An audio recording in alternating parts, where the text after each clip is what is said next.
Hai teman-teman, aku Ika Francisca Mariasari, mahasiswa sosiologi dari Universitas Kristen Satya Wacana dengan NIM 35 2020 037. Pada video kali ini ditujukan untuk memenuhi tugas tes tengah semester pada mata kuliah Gender dan Feminisme yang saya beri judul Study of Anti-Discrimination, yaitu wujud menciptakan dunia yang aman bagi kaum transpuan.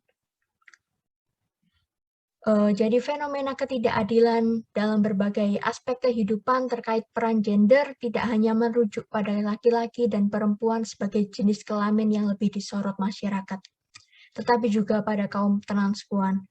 Transpuan atau transgender perempuan yang lebih dikenal dengan kaum waria adalah seorang berjenis kelamin laki-laki, namun ia mengidentifikasi dirinya sebagai perempuan. Perlu diketahui bahwa kaum transpuan adalah orang yang memiliki kelainan biologis, bahwa fisik mereka tidak sesuai dengan kondisi psikis. Hal ini menimbulkan konflik psikologis dalam dirinya atau akibat dari faktor eksternal seperti lingkungan pergaulan.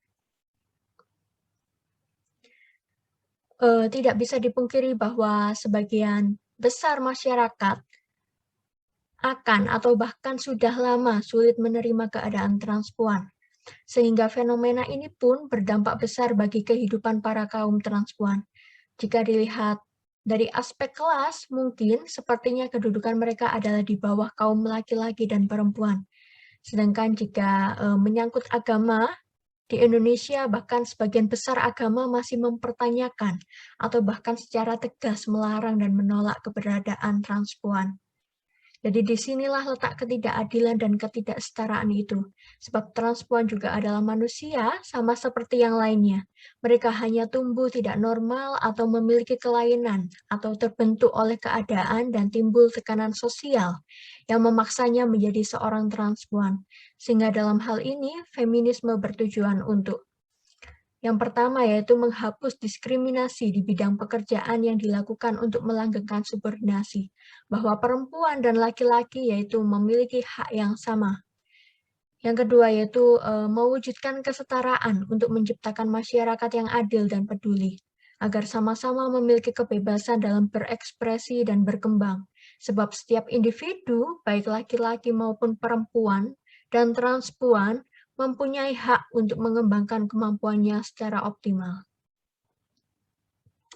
Adanya gerakan feminisme memunculkan berbagai perspektif atau tinjauan untuk menganalisis persoalan ketidaksetaraan gender.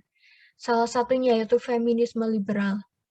Kelompok aliran kanan yang disebut feminisme liberal muncul dari asumsi dasar bahwa tidak ada perbedaan antara perempuan dan laki-laki. Mereka sama-sama memiliki potensi dan kedudukan yang sama.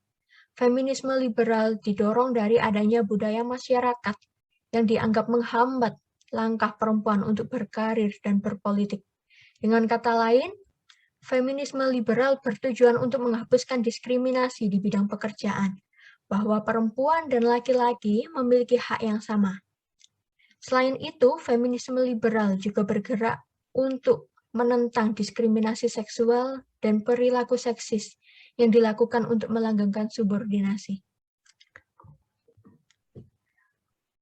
Mengenai perkembangan feminisme liberal, pada awal perkembangannya, yaitu pada abad ke-18, bentuk gerakan feminisme memperjuangkan kaum perempuan agar mempunyai hak yang sama dengan laki-laki untuk memperoleh pendidikan.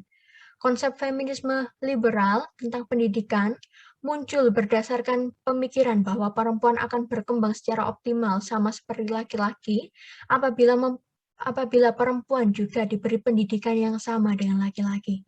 Dengan menyamaratakan pendidikan kaum perempuan dengan pendidikan kaum laki-laki, maka hal itulah yang akan membuat seorang perempuan itu menjadi independent woman, bukan hanya menjadi boneka dan mainannya kaum laki-laki.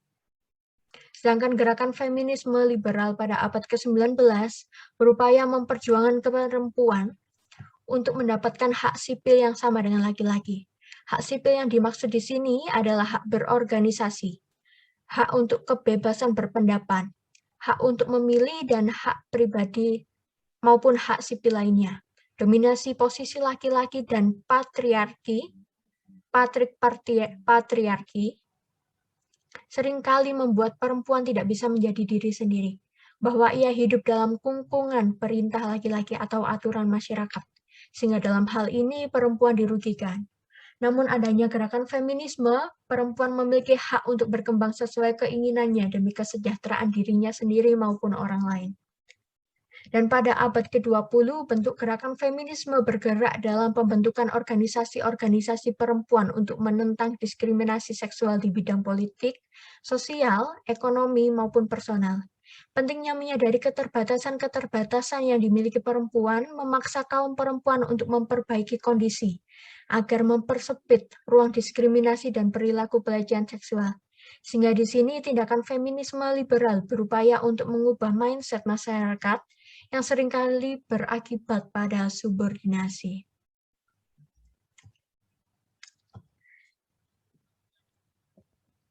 Jadi berdasarkan bentuk gerakan feminisme liberal yang terjadi pada abad 18 sampai abad 20, kini sebagai bentuk analisis dan realisasi dari kajian feminisme liberal, saya memperkenalkan SOAD, yaitu Study of Anti-Discrimination untuk memahami perempuan, sebagai konsep dan gerakan untuk mencegah berbagai tindakan diskriminasi pada kaum transpuan.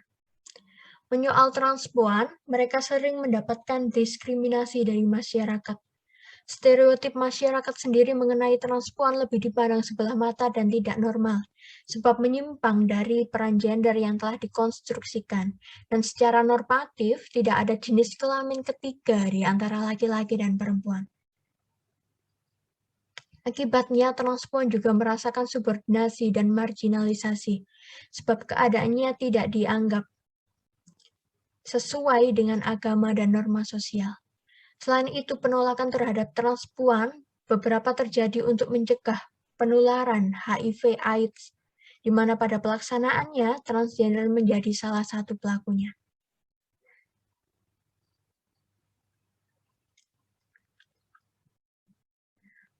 Transpuan kerap dilabeli sebagai masyarakat sebagai penyakit sosial karena aneh dan berdandan tidak pada umumnya. Karena itu transpuan jarang atau bahkan sulit mendapatkan posisi dan kedudukan yang setara dalam pekerjaan, bahkan dalam pemenuhan hak-hak sipil. Banyak dari mereka, yaitu kaum transpuan, memutuskan kabur dari rumah karena orang tua yang tidak mendukung. Dengan keadaan yang seperti itu, transpuan akan cenderung meninggalkan pendidikannya. Setelah itu, ketika mereka hidup di jalanan, mereka dituntut untuk mencari pekerjaan sendiri yang biasanya identik dengan pekerja seks dan seniman jalanan atau pengamen. Jadi hal ini yang akhirnya membuat transpuan sering dikatakan sebagai simbol seks dan bahan bercandaan di jalan. Sehingga transpuan kerap mengalami pelecehan, baik pelecehan verbal maupun non-verbal. Akibatnya transpuan cenderung memiliki jarak dengan lingkungannya. Bahkan di beberapa kasus ketika transpuan melapor sebagai korban pelecehan atau perkosaan atau pemerkosaan, mereka justru disalahkan dan aduannya ditolak. Sebab mereka adalah waria. Karena itu, masalah kemiskinan dan keterbelakangan tak jarang dirasakan oleh transpuan karena keberadaannya yang terpinggirkan. Jadi melalui konsep SOAD ini, yaitu Study of Anti-Discrimination, kiranya dapat membuka wawasan masyarakat untuk tidak saling mendiskriminasi antara satu dengan yang lain, sehingga tidak lagi sembarang menilai dan berprasangka buruk kepada transpuan. Bahwa transpuan juga memiliki hak untuk menjadi apa yang mereka mau, dan siapa diri mereka. Bahwa transpuan juga adalah manusia yang berhak mendapatkan perlindungan dan hak-hak sipil seperti lainnya. Realisasi gerakan atau konsep SOAD ini disuarakan melalui seminar ataupun sosialisasi. Bahkan dapat juga diinformasikan melalui media sosial dengan mengkampanyekan suara anti-diskriminasi pada kaum transpuan. Tentunya konsep ini perlu dukungan penuh dari para kaum transpuan dan juga kelompok relawan yang seia dan mau untuk mendukung kaum transpuan dalam memperoleh hak sipilnya dan penolakan terhadap diskriminasi. Tentu saja pemerintah juga harus turun tangan dalam hal ini. Sebab diskriminasi adalah akar dari mengapa transpuan tidak dapat menerima hak-hak yang seharusnya mereka terima. Sulitnya memperoleh kebebasan berekspresi di ruang publik, dan alasan mengapa transpuan dipandang sebelah mata dan dilecehkan, seolah-olah masyarakat menutup mata pada kekerasan waria. Walaupun korban adalah seorang transpuan yang kerap dipandang sebelah mata dan menyalahi kodrat sebagai makhluk ciptaan Tuhan, tetapi tidak ada yang lebih mulia daripada memanusiakan manusia. Transpuan kerap kesulitan mendapatkan akses layanan publik, sebab terkendala persoalan identitas. Hal tersebut tentu saja menjadi sebuah tantangan tersendiri untuk mengakses layanan publik dengan semestinya di tengah adanya diskriminasi yang dirasakan dalam lingkungan masyarakat, sehingga membuat keadaan transpuan nyaris terpinggirkan. Selain itu, sempitnya ruang untuk berekspresi juga menjadi masalah bagi transpuan untuk berkembang, sehingga dengan feminisme liberal menyuarakan bahwa transpuan juga berhak dan bisa berkembang secara optimal apabila diberi kesempatan yang sama.